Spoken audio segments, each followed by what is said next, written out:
ఇది ఎక్కడి మాసరా మామ, మహేష్ బాబు గారి సినిమా లేకపోయినా ఒక సినిమాకు వాయిస్ ఇచ్చారు. జనాలు అయితే బేభత్సంగా వస్తున్నారు భయ్య, మామూలు జనాలు కాదు, థియేటర్లు ఫుల్ అయిపోతున్నాయి. ఇంగ్లీష్ సినిమాకి ఎంత హైపా, ఎందుకు?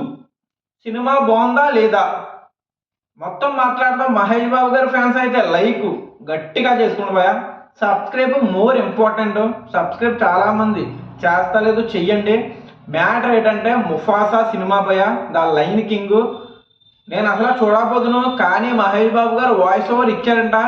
వెళ్ళాను భయ్య. సినిమా కొన్ని చోట్ల చాలా బాగుంది, కొన్ని చోట్ల బొక్కలు ఉన్నాయి భయ్య. మొత్తం మాట్లాడదాం. మహేష్ బాబు గారు వాయిస్ అయితే ప్లస్సే భయ్య.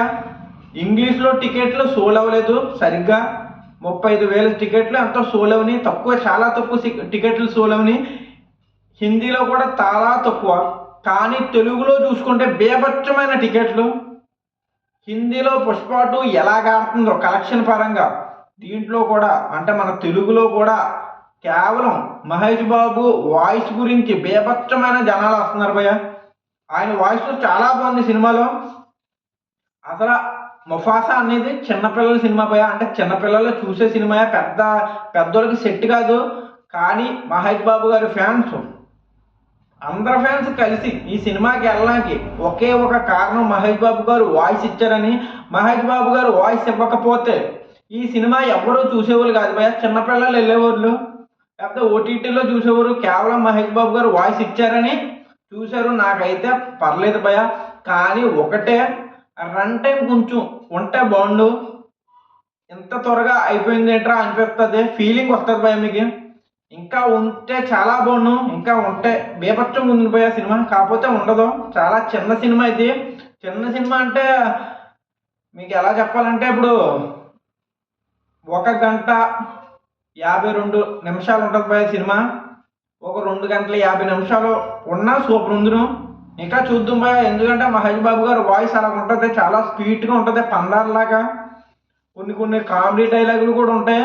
మన బ్రహ్మానందం గారేమో వాయిస్ ఉంటుంది, తర్వాత ఆలీ గారి వాయిస్ ఉంటుంది, సత్యదేవ్ గారి వాయిస్ ఉంటుంది, జగపతి బాబు గారు వాయిస్ ఉంటారు.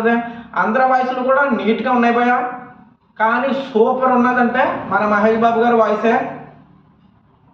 జనాలు ఇంగ్లీష్ సినిమాకి రావడం ఇదే ఫస్ట్ టైం భయ్య. ఇంత గట్టిగా ఏ సినిమా కూడా ఆడలేదు. ఇంగ్లీష్ సినిమాలు దీనికన్నా బేభత్సమైన సినిమాలు వచ్చినాయి, కానీ నేను థియేటర్లోకి వెళ్ళాక ఎంత జనాలు ఎక్కువ వస్తారని ఎక్స్పెక్ట్ కూడా చేయలేదు భయ్య. కేవలం మహేష్ బాబు గారి గురించి వెళ్ళారు. అందరికీ తెలిసేది మహేష్ బాబు గారు వాయిస్ ఓవర్ ఇవ్వడం వల్ల మహేష్ బాబు గారి ఫ్యాన్స్తో పాటు చాలామంది వెళ్ళారు, బేభత్సమైన జనాలు. వాయిస్ ఓవర్ ఇస్తేనే ఎంతమంది జనాలు అయితే మహేష్ బాబు గారి సినిమాకి తట్టుకోలేరు భయ్య. మీరేమీ ఆలోచించకండి, డైరెక్ట్గా సినిమాకి వెళ్ళండి. మహేష్ బాబు గారి వాయిస్తో పాటు సినిమా కూడా చాలా బాగుంది. కొన్ని బొక్కలున్నా నాకైతే నచ్చింది భయ్య. అంటే ఒక్కో చోట స్లో అవుతుంది, తర్వాత స్టోరీ బాగుంటుంది భయ్య, చాలా బాగుంటుంది. మీరైతే తప్పకుండా వెళ్ళండి. మహేష్ బాబు గారిని 2028 దాకా చూడలేరు భయ్య. అంటే సినిమాలు ఎప్పుడూ ఏమీ లేవు. రాజమౌళి గారితో సినిమా ఒకటే ఉంది. ఒక వాయిస్ అన్న కొంచెం థియేటర్లో వింటే కొంచెం హాయిగా ఉంటుంది భయ్య, ప్రశాంతంగా ఉన్నది ఆయన వాయిస్ విన్నాక. ఉంటాను, బాయ్. జై హింద్, జై భారత్.